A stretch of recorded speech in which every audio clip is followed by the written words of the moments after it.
In the heart of Idaho's vast wilderness, a picturesque camping trip spirals into a parent's worst nightmare.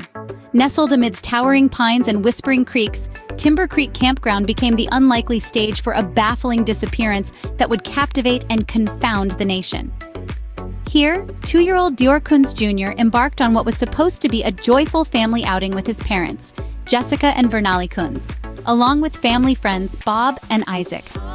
The day began like any other in the great outdoors.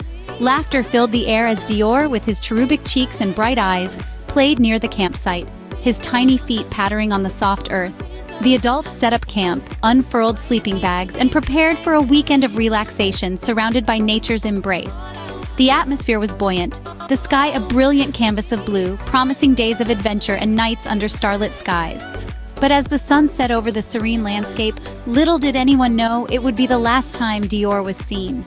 July 10, 2015 started as a day filled with laughter and family fun, but soon took a dark turn. On that sunny morning, Dior Kunz Jr., a bright-eyed 2-year-old, was bubbling with excitement.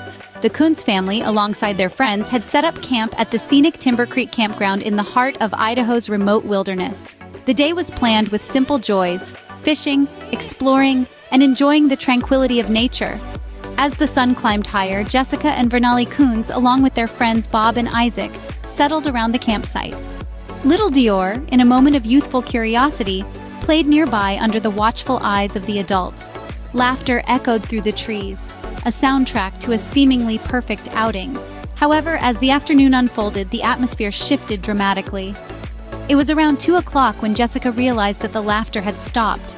The gentle rustling of the trees now sounded ominous.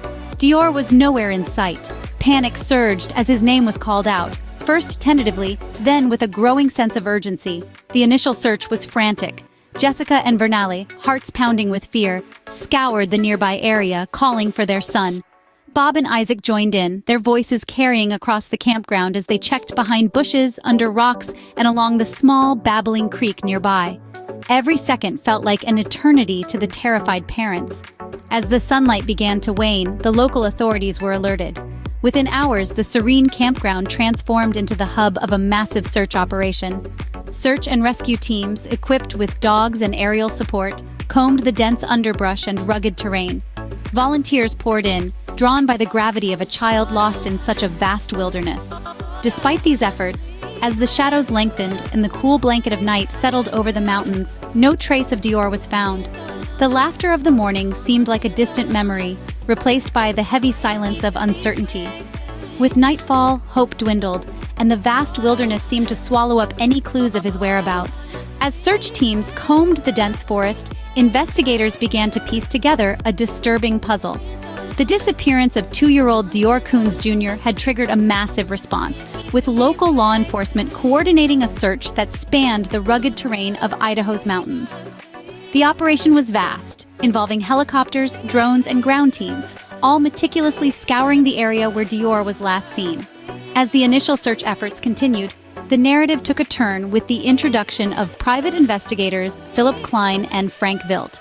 These seasoned detectives were brought in to delve deeper into the case, prompted by growing concerns about the conflicting stories emerging from the campers. Their task was not just to search for Dior, but to unravel the threads of truth woven into the fabric of the family's accounts. The discrepancies in the narratives provided by Dior's parents, Jessica and Vernali Kunz, their friend Bob, and Isaac, who were all present during the trip, began to surface. Initial statements suggested a brief moment of inattention led to Dior's disappearance.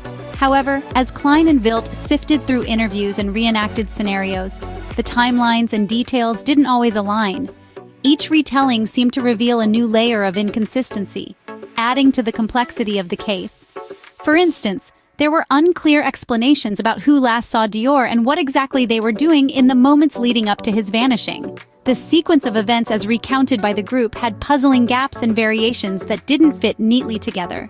This lack of clarity not only frustrated the efforts to find Dior, but also began to shift the focus of the investigation towards those who were with him last. As the private investigators pressed for clearer answers and law enforcement revisited witness statements, the community and the media watched closely.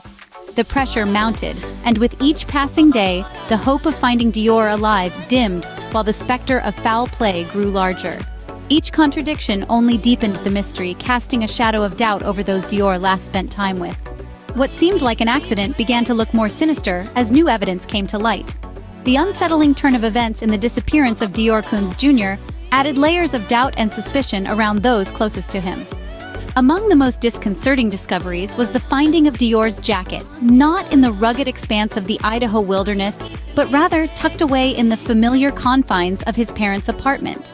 How did an item he was last seen wearing end up miles away from where he vanished?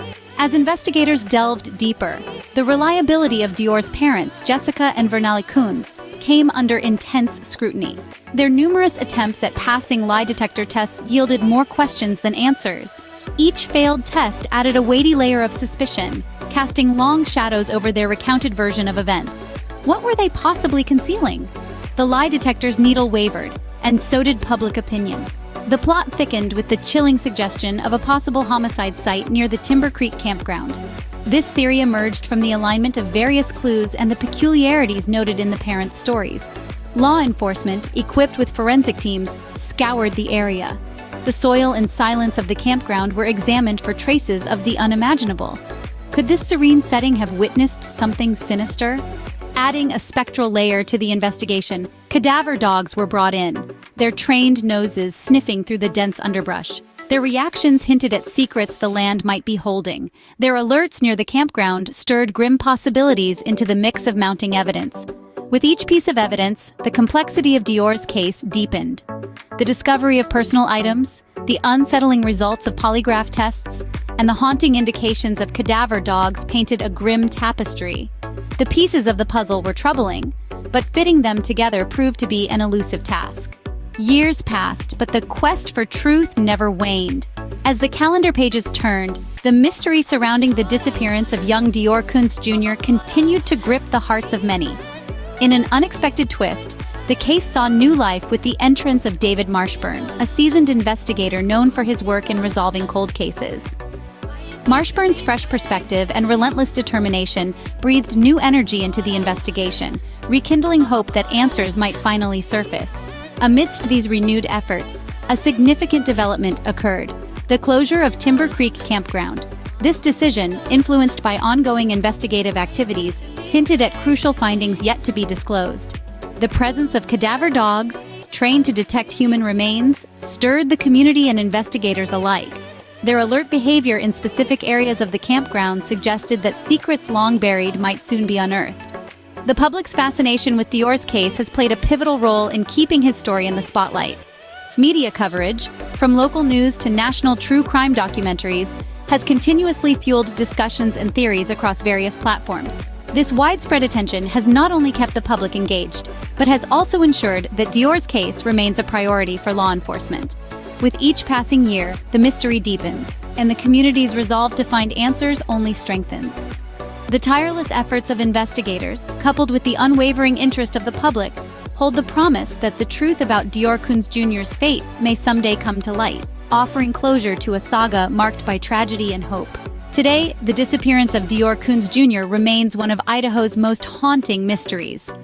Over the years, the case has woven a complex tapestry of clues, suspicions, and dead ends.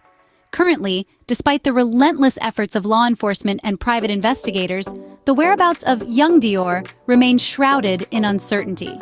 As the years have passed, the impact on Dior's family and the surrounding community has been profound.